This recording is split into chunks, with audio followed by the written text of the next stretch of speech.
What is up, everybody? We are back down at Vortex Edge on the 100-yard line. We are podcasting new setting here, Jim. I like it. Yeah. Mix it up a little bit. It works. I got Jim to my left. Further left, we've got Instructor Pete. We're going to talk today about, I think, probably one of Pete's favorite subjects, weapon lights, which I feel like... Lights in general are Pete's favorite. Lights in general are Pete's favorite, and oftentimes I feel like he as important as the firearm itself. So Could Pete, be. let's talk about lights in general. Now, Mark, Pete and I also talked about this. So we both sit down right next to each other. So we kind of concluded that we would stick to mostly pistol. Yeah, for the sake of kind of not being all over the place. You could take this a lot of different directions. Right, yeah. right. So Pete's got a couple, just for reference here, if you're not watching on YouTube, we got a couple of, we got a blue gun and a Glock 19, both with different styles of weapon lights on it. And then, of course, Pete has his handheld, which we might get into later on here. But yeah, so Pete, WMLs, sometimes they're called, weapon-mounted lights. Dive on in. Lights are a crucial component. Okay, if you want to have a handgun, if you want to use it for self-defense, okay? Before we shoot something, we have to identify it. We teach a lot of home defense classes, and light is extremely important, okay? If you want to be a responsible gun owner, it's a really good idea to have some kind of weapon light or a handheld light with you. Weapon lights have a lot of advantages and they have a lot of disadvantages. And I know we're talking about weapon lights, but you can't really talk about weapon lights without handheld lights. I feel like they kind of go together. One's not really a replacement for the other. If you're average Joe citizen, you could probably get by without having a weapon-mounted light. It's a kind of a nice to have. It's not necessarily a necessity. Okay. Probably the biggest thing is in order for me to light up something, I have to point whatever is attached to this firearm at something before I've identified it. That's a big negative with a handgun, a weapon-mounted light. That's why they're kind of used in conjunction. I could get by my everyday carry. I have just a handheld light. I could, if I wanted to, every day carry a weapon-mounted light, but I would never do this without the handheld. They kind of have to go together. They're easier to shoot. Okay, they're a lot easier to manipulate one-handed. I could hold this on somebody one-handed. It's a lot easier to do with a weapon-mounted light. If I need to shoot fast, if I need to shoot multiple shots, it's definitely an advantage. But everything prior to that is really difficult to do with just a weapon-mounted light. Kind of when you're at that ID standpoint. Right. Yeah, Okay. you kind of cringe at the idea of maybe being approached by somebody in a dark parking lot or approaching your apartment door at night and not understanding maybe what's over there, and you cringe at the idea of like, well, let me pull out my gun and just point it at something I'm not sure what it is to identify it first. You kind of want to isolate those two things, identify, point a gun. Exactly. But this forces them to be married when you don't necessarily want them to be. Exactly. We end up in trouble if we identify something and it's not a threat. Well, now I'm pointing a gun at somebody, and that's called brandishing. Okay. And if you're listening to this podcast, you're probably a good person, law-abiding citizen, and we want to follow the laws and just generally be a good person. That's where the handheld light comes I'd say in a handy. crazy turn of events could be that person is also a responsible concealed carry person. They're thinking, well, who is this guy that is kind of getting near me? Maybe, like you said, it's a little bit dark, whatever. They have some questions. All you're trying to do is ID. Now there's a gun and a light, and then they're like, oh my gosh, wait. Yep. Yeah. Classic mix-up. I'm not trying to knock weapon-mounted lights, but there's a lot of training that goes with them. Okay, they can be an advantage if used in conjunction with a handheld light. One of them is one-handed shooting. Maybe I'm protecting a loved one, okay, and I need to get light on something in order to identify it, and I only have one hand to use. Weapon-mounted light's really useful for that. There are other situations. The disadvantage is we can't really use it as a utility light, and I've known police officers that have gotten in trouble with this, okay? Draw their handgun, and they're looking for keys, they're looking for something, all right? It's not a utility light. It's really a very limited use. I need this to identify somebody right before I shoot them, whereas this, I can use it for just about anything. I can get it out earlier, okay? It's not illegal to point a flashlight on its own at somebody. So if you want to get into the weapon-mounted light world, you got to understand that you have to use them in conjunction with a handheld light. Well, and I feel you guys talk a lot about, not getting yourself in a position to that point where you may have to use your firearm. And it seems like just the regular handheld, could be a big deterrent off the go that you kind of never escalate to that Right. other point. Mm-hmm. Right. Now, Pete, so you mentioned that a weapon-mounted light might not even be an absolute necessity for, regular, everyday person who's concealed carrying or something along those lines. Now, in that case, then, I mean, we pretty much always suggest that anybody have that handheld light on them. We probably, you get that by this point. But when it comes to the shooting side of things, I think that some people who maybe... Well, some people might be thinking to themselves, well, shooting a firearm with a weapon-mounted light is so much easier because I can be shining the light. Now, you also mentioned, okay, I can do the one-handed thing if my other hand is occupied, but also if I want to have the light on my target, whatever that might be, I can have both hands on the gun while the light is shining at that target. Whereas if now I'm just in the handheld light department, for lack of a better word, now I have, even, if everything has been identified and something is happening and I still want that light on my target, now I'm having to shine with my offhand, and then with my dominant hand only, I'm shooting. Some people might see that as a tremendous disadvantage and almost even a no-go. I know we train a lot of dominant and even non-dominant hand shooting only. Maybe you can go into that a little bit. Well, it is. Once you get both hands on the gun, it's going to be a lot easier, a lot more accurate. You're going to be able to shoot faster and precisely. So that is a definite advantage once the shooting has started. And at that point, there's nothing saying we can't just stow this in a pocket, or even, depending on the situation, just drop the light, all right, and then activate the weapon-mounted light. That is definitely a thing. Mm-hmm. And there's different ways to activate the light too. The traditional method is with the support side thumb, just kind of push down, turn the light on. An alternate method that I like, and once again, you need to have a lot of training when you do this, is to actually use on a X300 here. You can actually use your trigger finger and push down on the light to activate it. But once again, that's something you really need to practice in dry fire.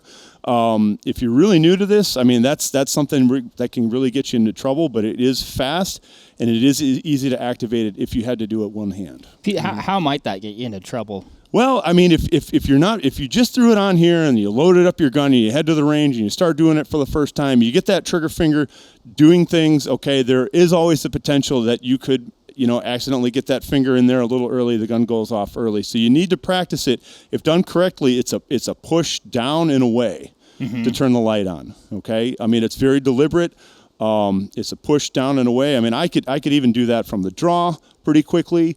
For guys with bigger hands, I don't feel like I have to compromise my grip when I do that, okay? For me to reach down with my support hand to activate the light, I'm kind of compromising my grip a little bit.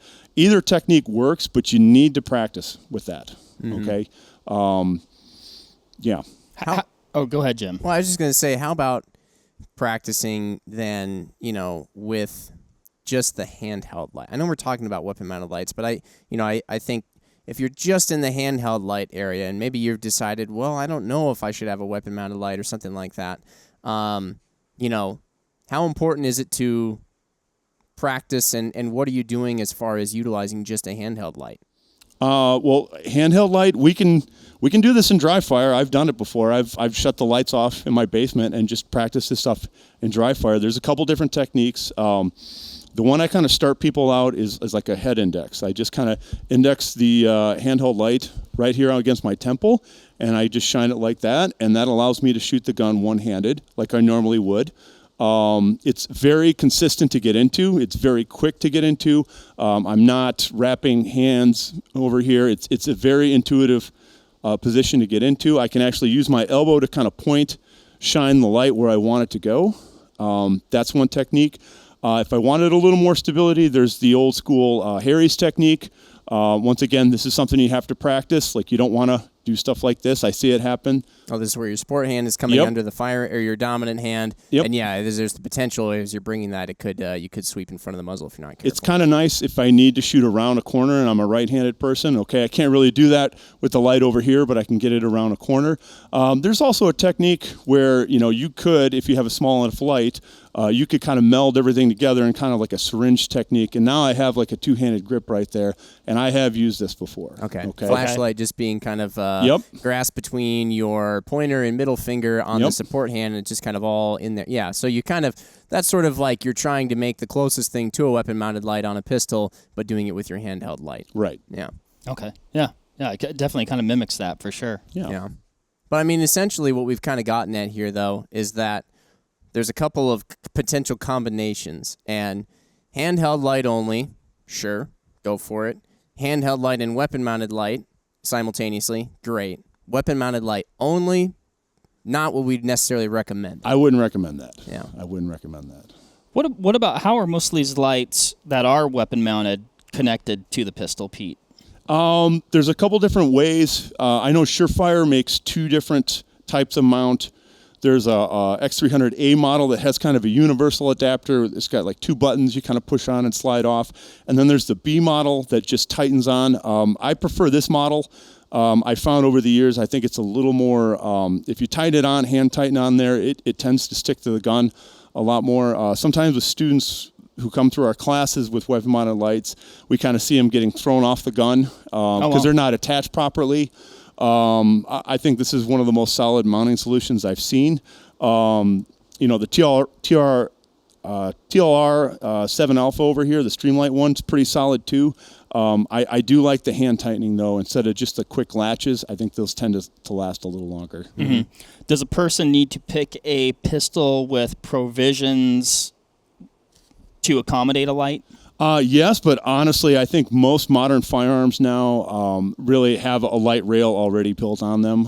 It's pretty rare you see a pistol that's come out in the last 10 years or so that doesn't have that provision. Yep. Mm-hmm. Yep. Yeah. Yeah, and then sometimes it might just be like, I know when I got that TLR 7 is mine that I got, it comes with multiple different adapters for various different types of guns or something like that to try and fit with their trigger guards and the length of the frame and all that stuff. What about lumens or different, I guess, light features like a strobe feature or things like that? Are there things like that a person should consider? There are options out there for strobes. I personally don't like it. I use light to identify things. The secondary advantage of it is it can be kind of a distraction. When we start strobing, it ends up being a distractor to the person you're pointing the light at, and it kind of distracts me. I typically don't like strobe features. When I look at any kind of light, I need it to do two things. I need it to turn on, and I need it to turn off. And that's really what I want my switchology to be. Okay, yeah, save the strobes for parties. Right. As far as lumens... Not the weapon-mounted strobe light for party. Yeah, no. As far as lumens, the last couple of years... they've really come out with more powerful lights. It seems like every time I look 6 months later, like suddenly my model is outdated and there's a new one. Yeah. That's 1,000 lumen Surefire light there. That is pretty good. I would say get as many lumens as you can afford. Okay. This handheld light is only about $250. I think it's really adequate, but if they made the same model and the same size for the same cost for $1,000, I would probably grab that. Okay. Mm-hmm. A lot of times brighter is a little better. You're gonna, when you're shining a light at certain things, maybe you don't want to, especially with a weapon-mounted light, if that's your only option, you don't want to point the gun right at something to identify. So if you can point it at the ground or a ceiling, maybe bounce some light off of something. If you have more lumens, it allows you to illuminate a larger area without having to actually point the gun at somebody. Mm-hmm. Gotcha. So, Gotcha. I will say kind of one of the other administrative things about having a weapon-mounted light is it's kind of one of those things where when you decide to do it, it's going to affect other things as well, i.e. your holster, probably most notably. It's hard to get a setup if you're going to carry it in a holster. Maybe, Pete, you're aware of something like this that exists, but from what I've seen, it's hard to find a holster that would work with the one holster with or without the weapon-mounted light. Like you can kind of just take it off. The holster still works just fine. You can put it on, and then it still fits in the holster just fine. Like it seems like, especially with those Kydex ones, you got to get the one for the weapon-mounted light, and then maybe even you got to get the one without it. That's kind of what I would go with. Unfortunately, if you wanted to do that, you would have to get 2 holsters. I know there are certain Kydex manufacturers now that are designing the holster around the light, so it's more of a universal fit for the pistol. So if you had one light, you could actually attach that to different pistols, and then like if you had a Glock or a Smith & Wesson, you could interchange the two and still use the same holster. But every model of holster that I've used with a weapon light, while it might technically work, it just isn't as secure if you don't have the weapon light attached. Okay. So you kind of have to go with either or. Yeah. You're either all in or you're not. Right. Yeah, it can kind of start to have those effects on other things too. Well, anything else though that we should get into about the weapon-mounted light? I mean, I think that answered any questions that I had. Anything that we missed there, Pete? Well, there is one more thing. If you shoot a lot and you train a lot with a weapon-mounted light, they're going to get dirty, okay? And remember, the point of these things, you get all these lumens, okay? They don't work as well if you have carbon and stuff etched in on the lens. So a couple little tricks. If you know you're going to shoot a lot that day, just take a little bit of oil, wipe it on the lens, okay? When you're done shooting, that'll just wipe right off. And if that doesn't work, I use pencil erasers. Do a really good job of keeping the lens clean. This light's actually seen a lot of action, and I actually knew I was going to be on a podcast today, so I actually cleaned my lens yesterday. And pencil erasers do a really good job of getting in there and getting all that crap off that lens, so you can actually use the light as it was designed. Nice. Gotcha. I like of course, that. we're playing around with the blue gun here, which is a little bit more comforting to point around in areas too. But if you're going to clean off the front of the lens of your flashlight, please do note if it's on your gun, maybe take it off your gun, or at least just be careful of that muzzle because they are very near one another. One other thing I was going to mention, this is kind of maybe a little bit of a gamer thing. Some people put weapon-mounted lights on their guns to get a little bit more forward weight on their pistol, with the idea that it would help reduce somewhat of like a muzzle rise or something along those lines. Have you seen that? Is that like is it notable when you put a weapon-mounted light on there on the pistol? You're like, oh wow, I'm getting less muzzle rise. Or is it kind of? It is a little. I mean, when you add weight to the gun, it's going to kind of reduce the recoil. I don't think that in and of itself would be enough to justify going out and getting a weapon-mounted light. Yeah. I know here at Vortex Edge, a lot of us shoot USPSA, and the Carry Optics division, I think about 2 years ago, allowed weapon-mounted lights to be attached, and I was kind of happy because I had a weapon-mounted light on my gun, my work gun, all the time, because we train a lot of police officers. We do a lot of low-light training. So now I don't have to take it on and off every time. I just have a competition rig where I just use the same gun for the whole thing.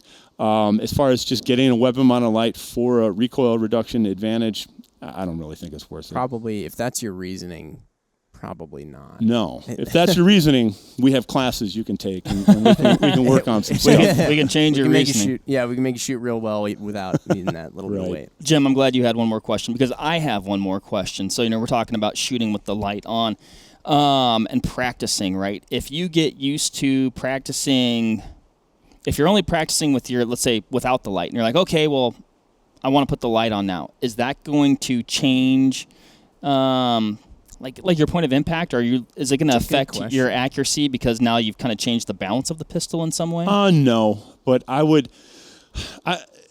it really wouldn't, but I guess I wouldn't constantly take the light on or off, okay? Mm-hmm. I would just throw it on there and leave it. If you want a weapon-mounted light, just go all in on the weapon-mounted light. I wouldn't constantly, it's like with any gun. If you keep changing something back and forth, you're going to change these little minute details. I would just leave it on all the time and just train with it that way. Cool. I like it. Right on. Now I am out of questions. I'm out of ammo, Jim. Me too. But if anybody has any questions about these things at all for a guy like Pete or any of the instructors down here at Vortex Edge, drop them in the comments, anything like that, and or if there's other topics like this. Maybe, obviously you see weapon-mounted lights on carbines as well, so that might be another topic we should dive into if you guys are interested. I like it. Let us know. Thanks guys. everybody. Bye. Bye.